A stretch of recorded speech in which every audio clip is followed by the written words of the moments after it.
Hello, everybody. A surprise impromptu. Well, live.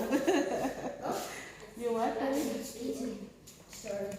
Hey? After Mama, are you cooking breakfast? I'm getting ready for lunch already. It's 10 past 10.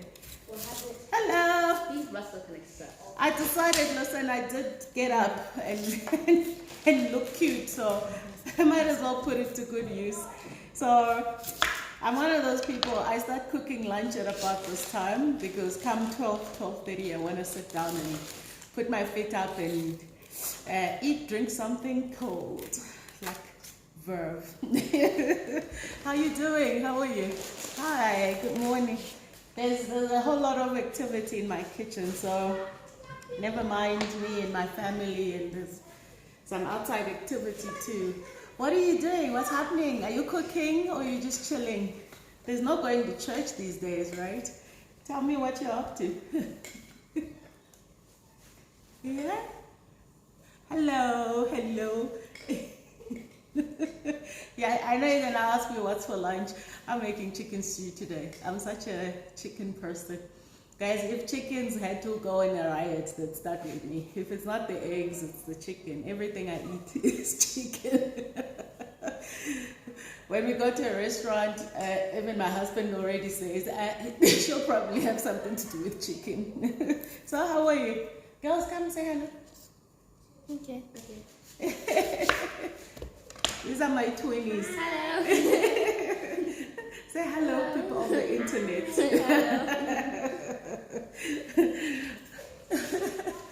Working. Oh dear, Farana, that's awful. Why are you working on a Sunday? What's happening? You're still in bed. Oh, lovely. That would have been nice. But I had to wake up for a TV interview that didn't happen. But it's okay, you know these things happen. You know? We'll do it next time. Yes, the girls are saying hello. Where's Leanne? Bobo, come say hello to your people on the internet. Happy's gone for a run, so he won't be popping his head in. 5 days postpartum, still lying horizontally on my bed. Wow, congratulations. Lie away, hey? And don't rush it. Don't rush it. Okay, so I'll just be cooking over here. My bestie has gone running. He's now found his friends again, and they run together every Sunday. So he already called. Hi Patrick. Yes, we're gonna brunch in Cape Town soon. I'm like, literally, I'm just gonna get up and get on a flight. Hopefully a jet. I need friends with jets. You can apply for friendship only if you have a jet. So yeah, now my husband went off to do a run. He did a 6-kilometer run, and now he's having a brunch with his friends. So hi from Botswana, awesome. Yes, I do enjoy cooking, I must be honest. Come say hello. Hi. And then this is my nephew. Hi. It's a full house. Yes. Oh, thank you very much. So yeah, fire away, ask me some questions. I'm in the mood. You read my book, thank you. Thank you very much.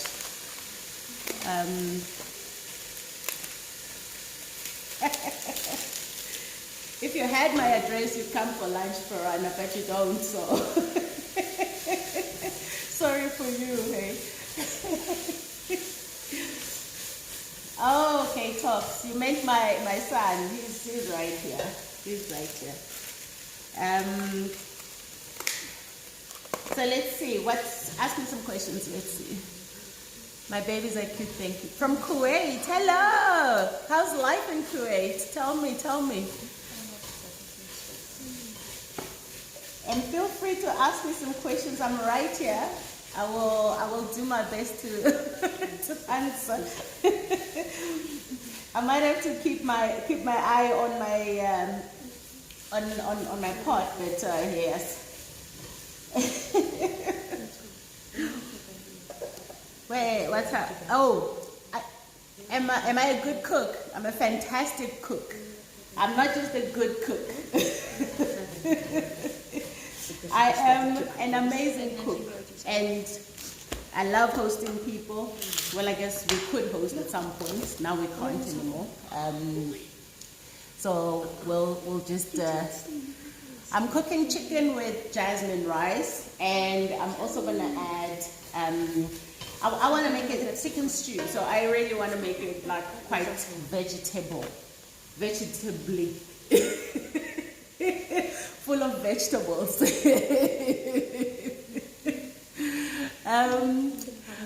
You can tell you're a good cook by the way you chop those onions, chop. Yeah. Okay. How do you ask questions? You will burn your pots. No, I won't. I think I'll be okay. Curator's amazing, Nikki says. I just went into a 5 p.m. curfew, sadly. Oh, we've had those. Hi, Precious. Hi, Precious. Precious, the planner, the most amazing planner in the country, says, are you ever in a bad mood? No, not really. I get upset like everyone does, but I don't actually stay there at all. Like I'm one of those people, I can be upset now by something, and then the very next minute I'm laughing, and I think people get confused a lot because I can be upset with someone or with something they did, and the very next minute I'm like all good and happy and hugging, and it's like, aren't you supposed to be like mad? I'm like, yeah, no, I was upset for a moment, but we've moved on. So I think I'm able to compartmentalize my feelings. And honestly, what's the point in being upset and having a bad day? A bad day for me is, if my kids are sick or unwell for whatever reason. I've had, when my husband was not well, those were not great days, but you still have to carry on with life, right? So anyway, let's see. What veggies am I going to add to my stew? So I'm going to pick some carrots from the garden. Yes, show off.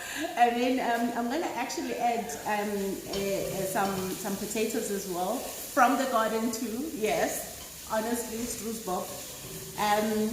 But what I like to do also is add some green vegetables. So I'll add some fresh peas because I've got some peas in the garden as well.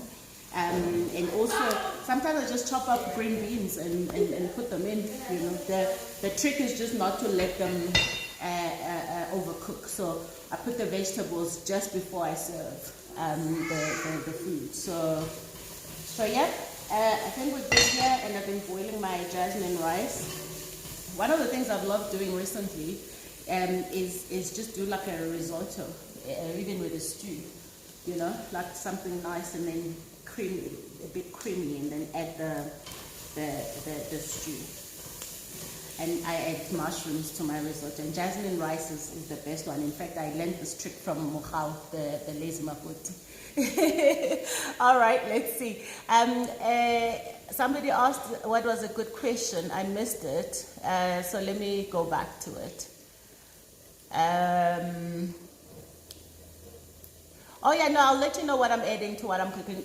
I added onions now just to brown them, and I added some garlic. Let me tell you the trick about garlic. Okay, just ask your question again, okay? Hopefully I'll catch it. So the trick about garlic is you must fry it like onions, brown it. Well, brown it with onions or without, because then it releases the gas. Because the problem with garlic and why you end up no one wanting to kiss you is because the gas wasn't released. So as you know, hubby has been out of action for a while. So I don't want to ruin my chances of a good time by having too much garlicky food. So what I'm doing now is just browning my chicken. So how does one deal with imposter syndrome? I've dealt with that topic multiple times on my live sessions. You must just go back and watch them. But I'll tell you something. I think, first of all, you need to understand, once you start reflecting on your journey and seeing how you got where you are, whatever it is you're feeling you are imposing yourself upon, go back and just reflect how you got there. Because a lot of us end up with these imposter syndromes because we think we don't deserve to be there. We think we were given a chance because of, not out of merit. So you must know you are there out of merit and you deserve the opportunity. Why not, actually, And I'm not sure what brings about your imposter syndrome, but it's understanding that you also deserve a good life. You deserve great opportunities. And if you don't believe you do, you need to understand why. And a lot of us have come from places where we are told we're not good enough, where we are told we'll never amount to nothing. As a result, when these opportunities come, we're not prepared for them. And I say, the best way to deal with feeling like an imposter is to be prepared. So raise your competence levels. And in a country like South Africa, where a lot of people get opportunities because they're black or they're AIC candidates, African Indian colored candidates, there's a lot of that going around where also people make you feel like you don't deserve to be there. You deserve to be there. There's a reason why the programs like that exist, is to give opportunities to people who previously were not given opportunities. So that alone is merit. And what you do when you're in the role is completely up to you. So sharpen up on your competence. And I think a lot of times people feel like an imposter because they're not, I think when you're not prepared, when you're not confident in what you're doing, all of those fears come rushing. So I think just prepare and reflect on how you got there and understand that you deserve the opportunity. And also, you have a right, you have a right to be there. You have a right to live. You have a right to exist. So there's no question about that. And I think once you start connecting with the fact that you've worked hard to get to where you are, you've grabbed opportunities that presented themselves, and you should never ever have to feel like you must justify your existence. Unfortunately, we do live in a country where, in the world, in fact, where even as women, we have to constantly justify ourselves. I say, to hell with it. You deserve it, enjoy it, but be good at it, because if you yourself are getting in your own way, chances are a lot of people around you are going to encourage that. So try and do your best to understand who you are, where you've come. And pardon, guys, I forgot to switch off my phone. My life partner just called. He's just gonna have to wait. Girls, Yanda, can you call Daddy?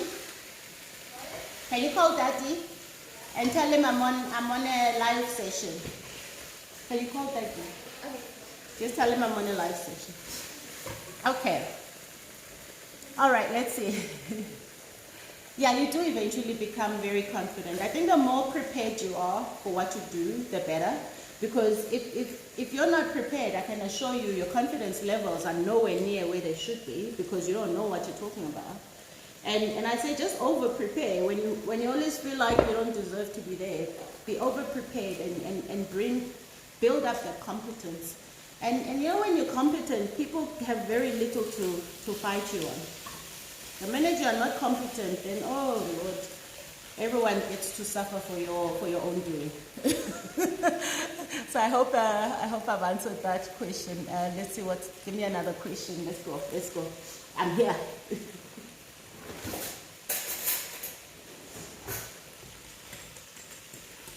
Somebody asked a question about how do I balance work and business and home life.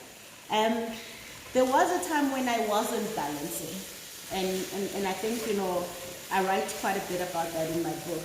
There was a time when I was working 13-hour days. Farana, who's saying she's working today, I used to work with her in my division, and you all you do is just work. I think the trick is understanding that work is a significant part of your life. Yes, it's an enabler to the life that you want to have. It can't just be the life on its own.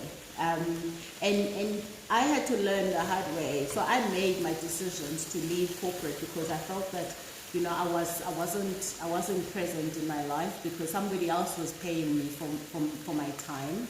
And I was just like, I need to own my time. I need to do things that matter to me. And the reason I wanted to do that is because I wanted to be present in my life and be present in my children's life. Honestly, I felt like I was no different from my own parents,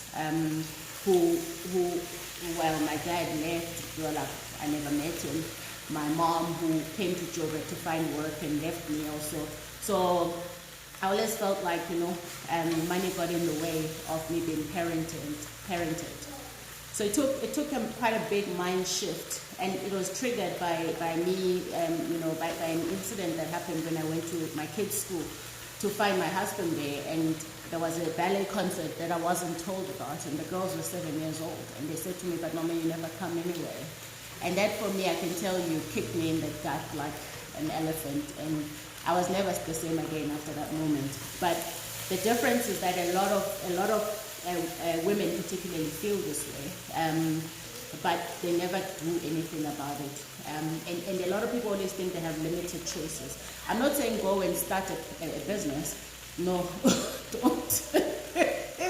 Go rough. What I am saying is, even when you are in a corporate job, just remember, honestly, you only get paid for 8 hours. And use those 8 hours to the best of your ability. And be productive and work smarter rather than, just working long hours endlessly. And understand, if you don't put your family first, you're stealing from yourself, you're stealing from them. So, there's no other way of telling you that. It's a sad reality. If I was still in corporate, there's so many things I would have done differently. I can assure you the world carries on without you.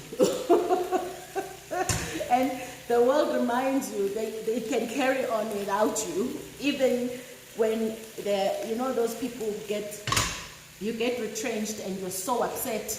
Why was I the one retrenched? I'm the one that's more committed than everyone around here.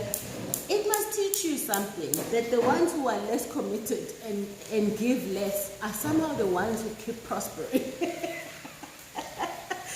So I think there's something that we missed somehow. So I'm just saying, be cognizant of how much work you give, or how much time you give to your work, because you get paid less than what you give. Be productive, be excellent, absolutely, take nothing away from that, but understand that the company owes you nothing. Only you owe yourself something, yeah? Okay, so I'm gonna keep my chicken browning for a while. I have literally a drawer full of spices, but I'm that person, man. Spices from Woolies, and I love my Woolies people. I think I should have shares by now, given how much I spend there. But there is something about Robertson's.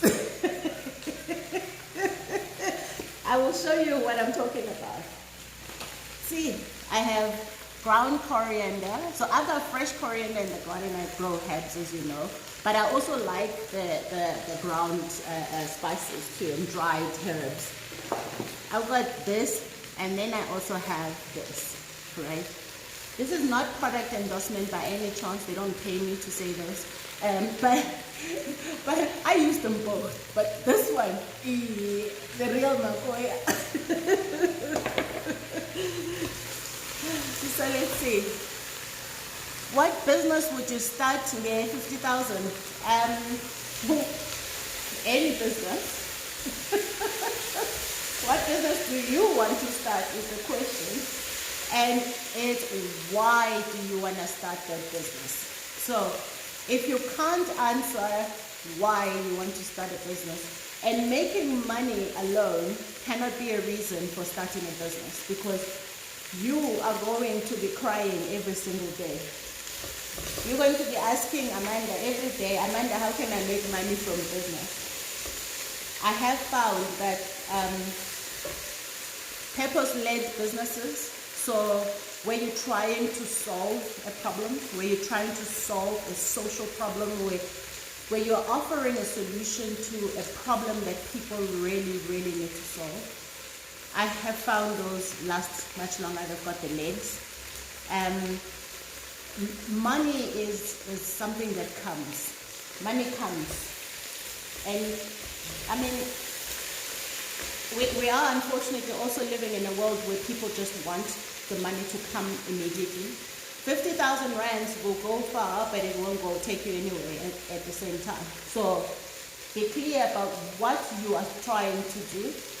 What are you starting? Why are you starting it, firstly? And who's going to buy it? Because what you want is, you want your money to go a long way. So that 50,000 rands, you probably, I mean, I don't know if you are well off, but 50K, if you don't have much, is a lot of money. So it's understand how you can make that money go a long way. Don't waste money, especially in business. Don't go and grab things you don't need, things that are not necessary. So stick to the bare minimum to be able to deliver your offering to the best of your ability, or your product, whatever you've started. But don't just go trying to be something that you're not, and doing businesses just for the sake of businesses. And also, don't, I wouldn't recommend you do something other people are already doing.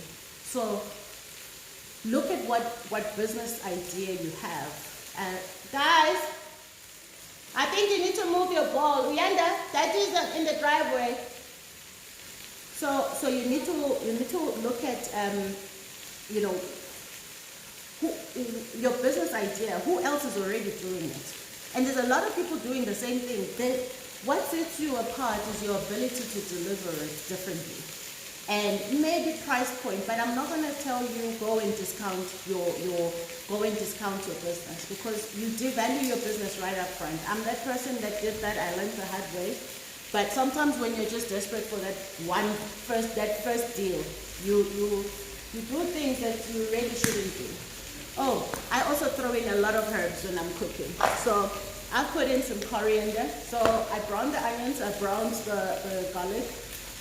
Then I browned the chicken, and then I put in some ground coriander, two variations, Woolies and Robertsons. And then I'm using some oregano. I'm the person who doesn't really follow rules when it comes to cooking. I just follow my heart. I know I can cook, because I've done it many times before.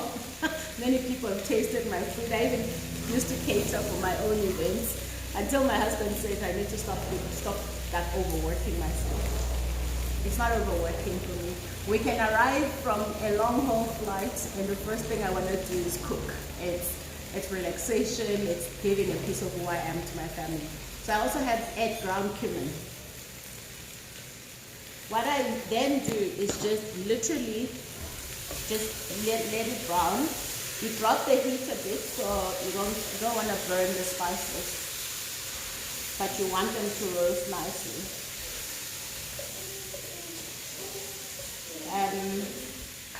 I'll show you what it's starting to look like. Let me show you. This is what it's starting to look like. Yeah. There's hubby. Say hello. Huh? Say hello. Hello. Who am I saying hello to? Okay, so yeah, let's see what else. What have we got? Amanda, do you ever invest in the arts, and why should the arts be considered an essential service? I'm always investing in the arts. If you know anything about me, you'll know, but I guess you don't know anything about me. I invest in the arts heavily, in fact. There's a lot of things I do that I don't publicize, but I also actually, I collect art as well. I support the arts in general. I mean, my friend Carol has got the Mbogoto Awards, which are just fantastic, and I'm always a big, advocate of that. recognizing women in the arts. I support a lot of local artisans and artistry. I'm a big patriotic South African. So any and everything that, we're the kind that goes to a market just to, support the people. Well, we used to.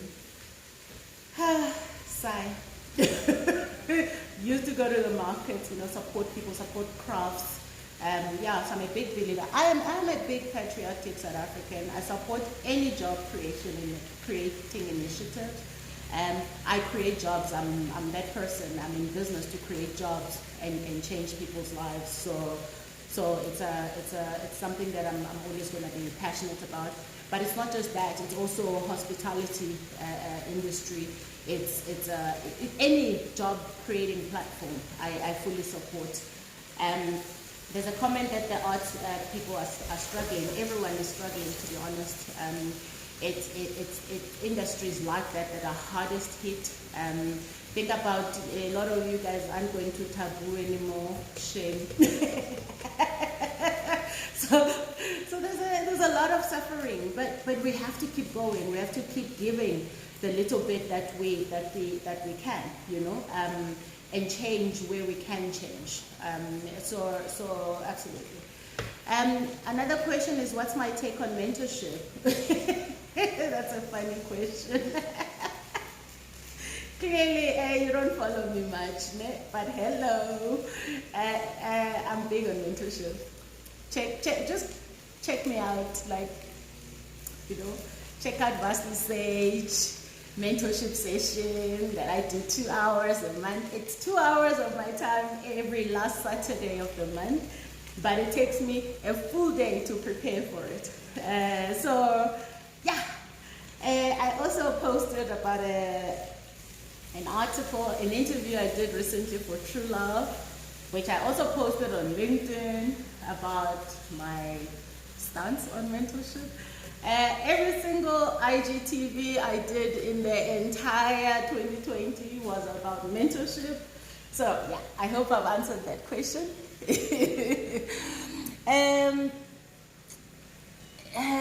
Let's see. Okay, sorry, if I missed your question, just ask it again.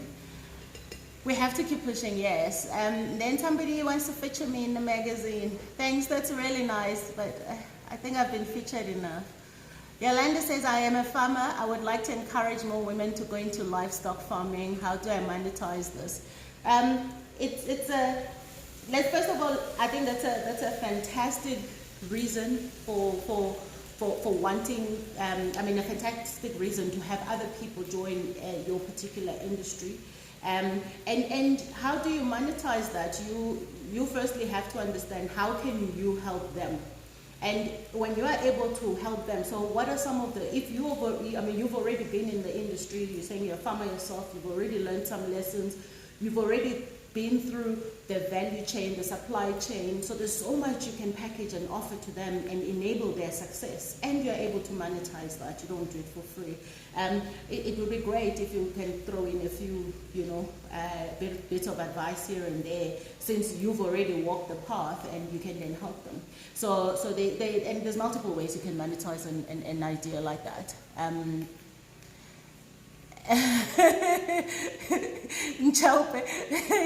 So you're just provoking me on a Sunday morning. You're not gonna win. The article says, how does one balance gradually leaving corporate into investing more to their consulting company? So I did that, and I write about it extensively in my book, Baked in Pain. You just decide. But remember, don't just leave corporate. What are you leaving it for? Why are you going into business? Why? What's that why?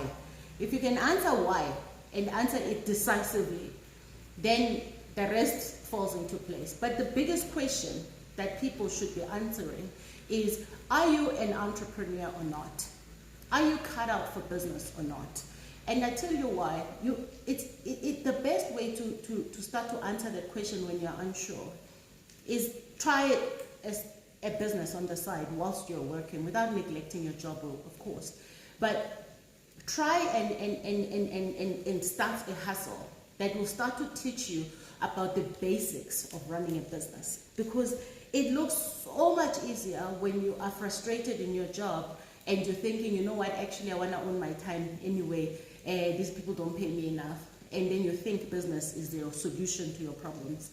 You come out here and then you realize you just created an even bigger monster, because now you are expected to do all your marketing, you are expected to do your operations, you're expected to hire the right talent, you're expected to find the money to run the business, you're expected to find the right venue, the clients, you name it.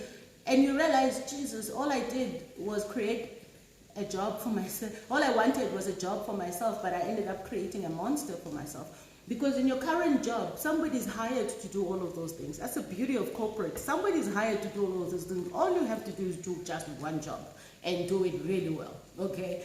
You come out and you start a business, you are doing every single thing. So think about if you're working for a large organization, it's all completely up to you. It's all in your hands what to do.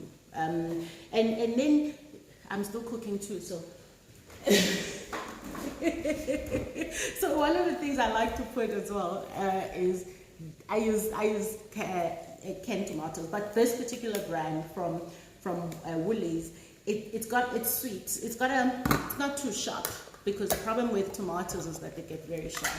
So I like to put my tomatoes in just as I've browned the chicken and I've put in the spices, and without burning without burning the spices. So yeah, I think that's the advice I can give right now is really just make sure you understand yourself. Are you a business person? Are you an entrepreneur? Have you got the resilience that it takes to keep going even when the money is not coming? But you know that what's important is to also appreciate that you can take detours in life. People don't like to accept that whatever they wanted to try hasn't worked.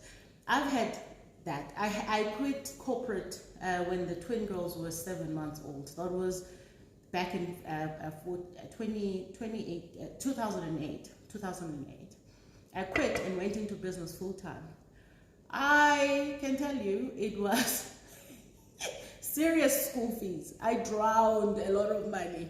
And people have heard me say this before.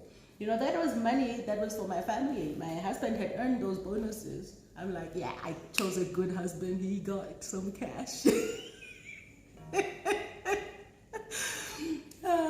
And he let me invest it in our business, and I drowned it all. I did. First year of our marriage. Yeah. And we had twin girls. Yeah. We had changed cities. We were in Cape Town. It was horrible. It really was. But the point is that I figured, listen, I still have my competence. I was a professional project manager. I'll just go get another job. So I looked for a job. I went back into banking and became a project manager. And from there on, 2009, I went back into corporate.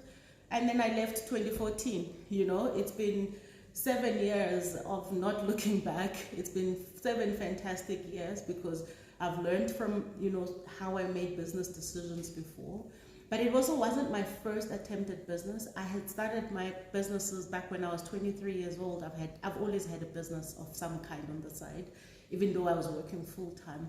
So yeah, I hope that helps. And make sure that you cut down on all your expenses before you leave corporate if you're gonna start a business. Assume you're not gonna make money for the first year at least. Assume you're not going to make money for the first year. And if you don't have very strong networks and you don't have a lot of confidence as a business person, assume you're not going to make money for the first 3 years. Like, I'm being realistic. Someone is saying, is your company back on track in terms of service provision and making profits since we are back to level 1? So let me just complete my thoughts about detours. So when I went back into corporate, I went back and I worked. It was as though my life depended on it, but it did depend on it. I had a landlord that I still had to pay. I had my family money that I had spent that I needed to somehow claw back and replenish that hole that I had dug. And I took pride in my work. I didn't feel like a failure because I didn't fail, just my businesses failed. The ideas that I had didn't come to fruition. They didn't come together as I hoped and thought.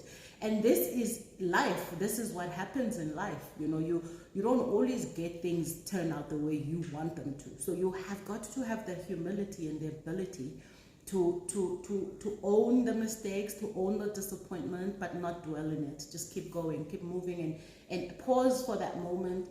Even my victories, I celebrate my victories, but I don't sit in them because I have to be moving to the next one. And that's what business is constantly working on the next thing and building up on what you have. And you know, we've been fortunate that in my business, even with lockdown, we still actually really closed strong. Our financial year is June, and we had, you know, we got hit hard in the last 6 months of 2020. I mean, because, well, you know, that was the beginning of our new financial year, and we lost about 36% of revenue top line. So it's been hard on everyone, but I still have a business to run. I haven't retrenched anybody. I haven't taken anyone's leave. It just means I, as a shareholder, is taking a back seat in terms of, you know, paying myself, paying any kind of dividends. So, you know, we are back there, but it's a hustle. Hey, it's a proper hustle because we work with the rhythm of our clients. So we have to kind of go with where they are in their space, and our clients have taken a while to kind of like ramp back up, but we're seeing green shoots. We've started new projects, so I'm just forever grateful that we continue to have a business to run, and it's really built on solid ground. It's built on a solid foundation, and I can only say that's the reason we've survived. And you know, let me not give you too much there, since I still have a book to give you. If I could start again, Patrick says, if you could start all over again, what would you do differently? Absolutely nothing. Not even one little bit or something would I change about my life. I have had the most amazing life because God has blessed me with resilience, the ability to just keep pushing even when things don't seem like they're gonna work out. And I've had the most amazing journey. You know, I've invested in myself. But I did the work. I sat in there and understood where I've come from and how it shows up and what kind of person I want to become. So there isn't a single thing I would change in my life, not even one thing, because that is a pointless exercise. What I do though is I do look back on some of the things where things didn't turn out the way I would have liked. For example, the business idea I've just given. It's what are the lessons that I've taken from that, you know? And in life you have lessons every single day, so you have to take them and run with them. Okay, let me check the question box. Now this says, how would you describe your life when you were in your 30s? What are the few important factors in that era for a woman? Well, 30s for me were a blur. A big blur.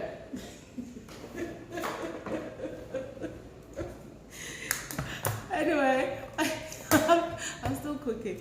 So they were a big blur. I tell you why. So I've just put a second a can of tomatoes because I want my stew to be very rich in those nice vegetable flavors.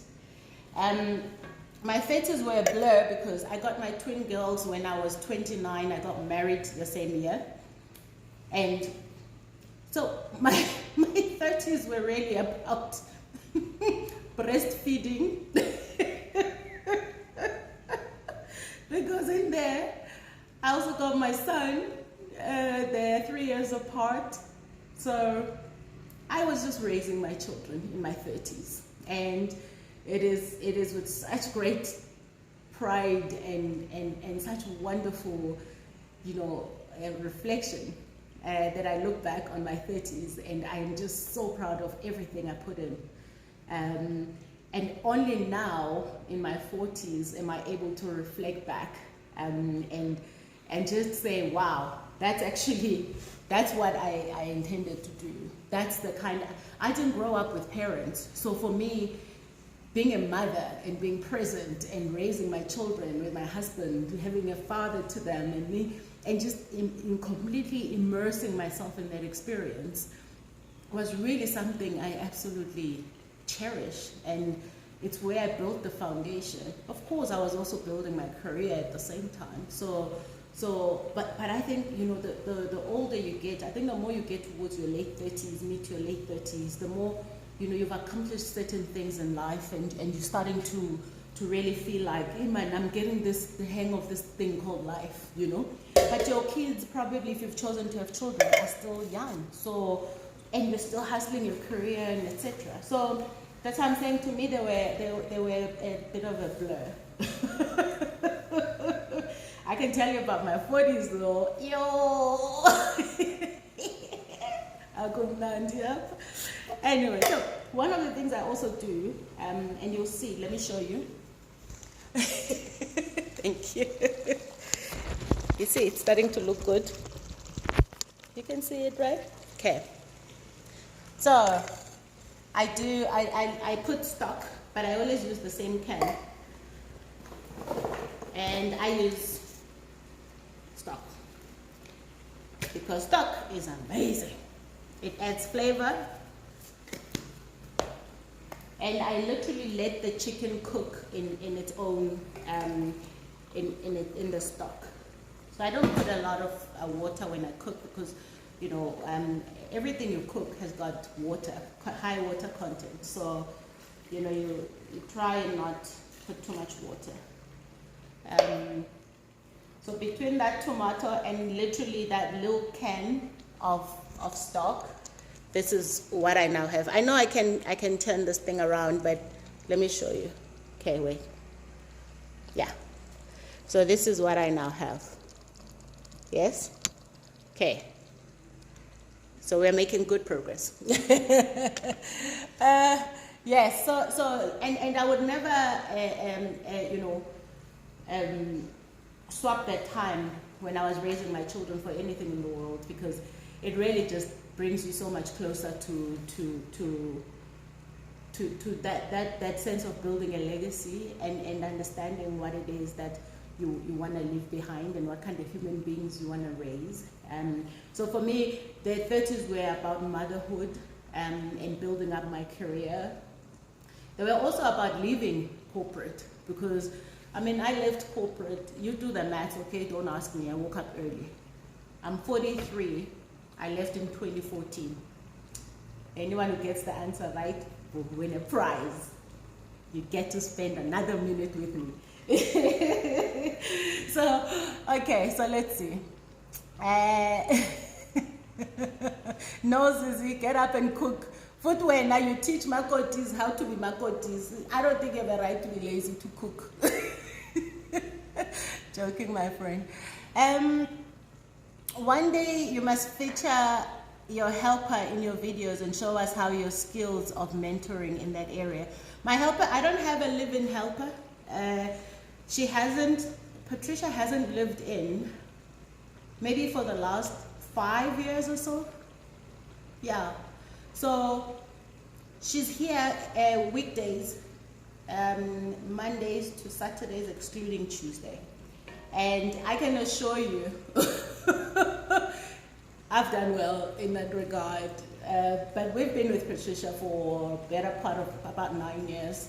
And Patricia can cook now. I mean, she does an amazing job. This house is big with all its corners. And she's just amazing, you know.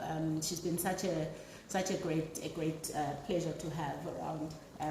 But you know, you can only remember, when someone comes to work in your home, you have to show them how you want things done, and the one thing you can't teach them is a work ethic, and she just has that, and she's just amazing. She cooks, but I mean, sometimes she'll cook for the kids. My husband also will eat her food because she's actually grown to be a really good cook. But I love cooking, so it never is a strife for me. It's never, oh my gosh, I must cook. No, and I'm that person that like I overcook, guys. I overbuy food. It's one of the things that makes me, I'm constantly thinking, okay, I need to do better here. I overbuy food. And things go off in the fridge and I feel really awful because this is food that somebody else could be using. But I also try not to guilt myself. But I'm just growing to be a little more aware of how I'm spending. And I'm starting to be that person that now buys every day. Thank you for apps like Zulzi, because in 2 hours, 1 hour, I can get my groceries. Swati says you are all you. So one person says 36, another 37. Kaiti, which one is it? Queenie says my daughter loves your kitchen. Oh, thank you very much. I also love it so much, actually. All right, let's see. What do I enjoy doing outside parenting? I enjoy doing mentorship. I enjoy being a wife. I think my hubby is cute. He's so funny. I also enjoy just making a difference in people's lives. I enjoy doing some of my speaking engagements. Everything I do with my life I enjoy, because I actually really choose to do things I enjoy. A lot of people ask me, Amanda, what is it that you're not good at? I'm like, we probably will never know, because I don't do things I don't like, which means I'm not going to be good at them. So I've had the great privilege of now being able to choose what I want to do with my life. Now let me show you something. Oh yeah, this buying every week is better, but also, you know what? Growing my own food also helps me manage quantities. So I only pick what I need to use. Let me show you what our stew is now looking like. Look. See? It's coming together nicely. Now I'm going to drop the heat a bit and let that carry on simmering whilst I sort out the vegetables. So just tidy that up. So let's see. I do enjoy dancing. Yeah, that's why I do it so well. One person thought I could. I said to me, I'm not the best dancer. I was like, yo, who was I competing with? No, I think I'm the best dancer ever, actually, because I'm competing with myself. Oh, not even with myself, because I just love dancing. And I'm like, I think it's also the reason why I don't have weight issues. It's because I dance. It's exercise, guys. Even exercise you must actually enjoy doing. What's the point of grinding and feeling pain and then, I don't know, maybe I'm just old. So yeah, I eat right, and that will lead me to my question. What do you use for your skin? It's so beautiful. Thank you. Firstly, I really eat good food. I eat healthy food. And healthy food to me is how it's prepared. Preparing at home, home cooked meals are way better. And how you prepare it, of course, is important. And then I drink lots of water. I just keep my soul really good and clean. I do my best, at least, and I just think when you are okay inside and you're happy inside and you're quite content and fulfilled, then you have your outer layer just reflects that. So my skin, I've got really great skin. I've got good genes, and thank you to my mother. Honestly, guys, those legs, you must see my mother's legs. They are amazing. So just the outer layer for me is just a representation of what's sitting inside. And I do my best. Also, I keep up with I stay active. I do quite a lot of, walking around the garden. I play with the kids. I also play with my husband.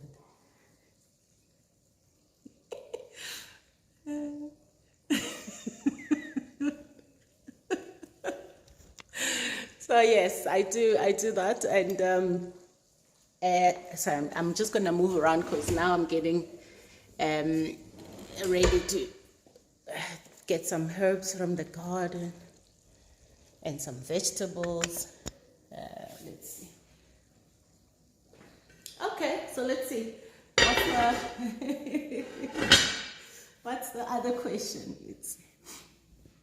What's the number one thing that you think makes a relationship last? Well, I think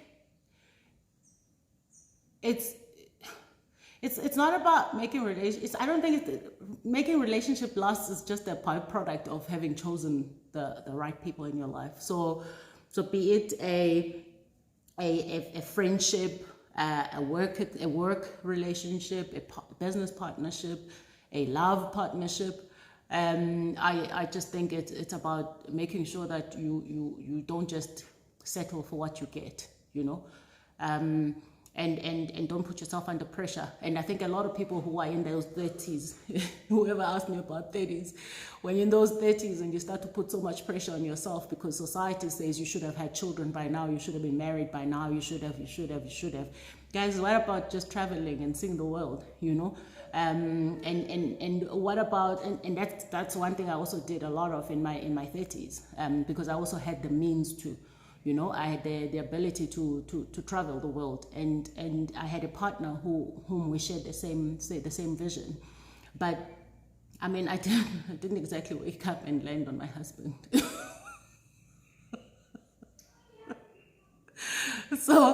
So you get to learn, you know, but I think the more you learn about yourself, the more you understand yourself, the more you're better equipped to choose the right people to come into your life, because you're not just gonna settle because there's you know, here's someone, then you settle. No.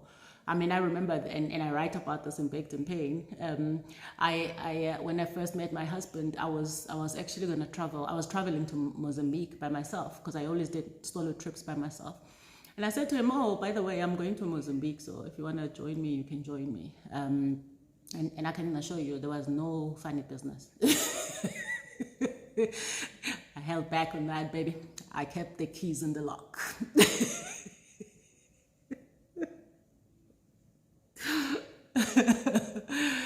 So yeah, it was important for me to get a sense of who he was as a person. And needless to say, he was like, oh my gosh, I love traveling, let's go. And I mean, he had lived in Netherlands for a couple of months, a year or a bit. So you know, that was important for me because I love traveling. I'm that person. In fact, I'd rather like just travel the world. That's the one thing, because I get exposed to so many things, so many people. I get to expose children to different ways of thinking, of living. I'm a truly global citizen, and not being able to travel has really, it's been hard on me. It's been hard, but I've had to appreciate that, you know, this is the season we're in, and we'll soon get out there.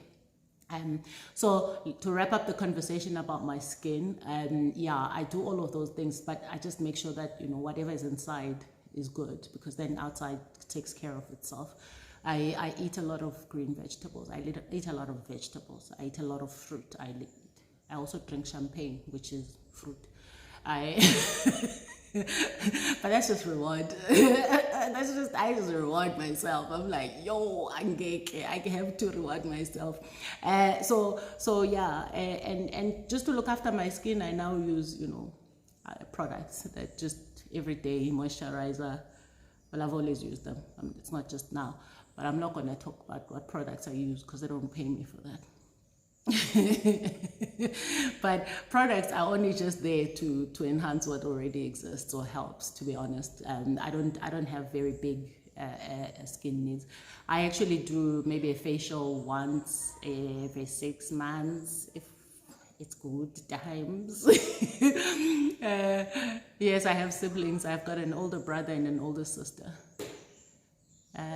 What is the other question? Let's see. What was somebody asked what's my advice for business partnerships or something, collaborations and partnerships. So like exactly as like I said, for relationships, you must be careful who who you choose to get into bed with, essentially, because that kind of determines the tone of the relationship. Pretty much with partnerships are necessary in business where, let me talk about collaborations where, you know, you've got, there are people who've got a great product, but they're not great at selling it. So you could collaborate with people who can sell your product. There are people who are great at selling, but don't have a great offering. You could collaborate with people that can do that. So there's ways where you can actually end up with a successful business without doing everything yourself. And then there's actual partnerships. I think actual partnerships means, you know, you've got, I don't know, there's many different kinds. It's either a shareholding or equity partnership. It's maybe a joint venture type partnership. Every single thing must be in alignment. It's why are you doing it? What about those people? What do they have that they're gonna get? What are they offering you? Because often you are very clear about what you can offer people, and you end up being used, but you get nothing in return. So be very clear about what that is, and always get a legal person, a legal professional, a lawyer, an attorney, contract specialist to draft your contracts. Never go into a partnership where you don't have a contract, because you what do you think is going to happen exactly? And never go into partnerships where you don't have an exit clause. You must be able to exit a partnership. Sometimes you exit and it costs you money. I mean, I remember I went into the only partnership I've had in my business life was with Adapt IT, the company Adapt IT. And, you know, they owned 49% of my company. It's a listed company. You know, it made sense to partner with them. And it was a successful relationship, but I made the decision to keep going instead of joining them and you know, becoming the next CEO or something. But I decided to buy back my 49%. So it cost me money to buy back my 49%, but I had an exit in my clause. And I never get into any contract where I can't exit. Yeah. So this question says, what motivated you to start publishing? I had a story to tell and it needed to be told. That was it. And I mean, after publishing Baked in Pain, by the way, I own my entire value chain of every single book, every product I've created. It's mine. Because I've always said it. This idea of having my destiny in people's hands is something that really freaks me out. So I tend to just want to be in full charge of my products and everything I create and my IP. And there's many people that want a piece of it, but I'm like, nah. Right. So I've been 100% shareholder of my business since I left Adapt IT 2017. And yeah, so but it's about, you know, what is the reason for the partnership? You know, you have got to be gaining something significant. And publishing again I mean, I wrote the book, published the book, distributed the book myself. And then when you are successful, you have people like More Exclusive Books who go and sell your book via the back door and charge 5 times what you're charging, completely undermining my purpose. But I mean, I shut that door down because they were going to Amazon to buy the book, not from me. They told me they won't distribute the book because they don't work with self-published authors. That was before I published the book. And then people kept coming and knocking on their door asking for the book, and then suddenly it's like they don't even come and say, okay, actually we were wrong, can we talk? You know, and that pissed me off. Proper. So I went and shut that door down. My books are not available for reselling purposes because people then go and price them up. I've agreed to I just did Aya thing with Superwoman, Art of the Superwoman with Oluetu. But we agreed she won't sell the book higher than what it is, higher than what I'm selling it for. So there's a reason I do that is because all these platforms I create for purpose reasons, not really for profit. And I end up, pricing them quite low so that, there's no barrier to entry. A book like mine with Baked in Pain, which was 200 rands, and it was 185 for a long time, like many years, and then I increased the price a bit last year to cover costs. A book like that, it's a life-changing book. You can read it multiple times. You can, there's so much that you find in it. Yeah, but I got into publishing because I had a story to tell, and then I just kept following where God is sending me. And I remember saying after Baked in Pain that I'm not an author. I just had a story to tell. Then I published the second book, and then my friend was just like, you're still not an author? And I'm on my third book, and I'm like, and I'm busy finishing up my script for my animation, and I'm like, yeah. Anyway, so let's see. Yeah, we've been trying to get the book still. I mean, if you're outside South Africa, you can get the book from Amazon. That's why we use the Amazon platform to distribute books outside of the country. And we are trying our best also to come up with cost-effective ways of shipping the books across to neighboring countries like Botswana and Namibia, where Amazon doesn't send. But I know Amazon sends largely. But it's incredibly expensive.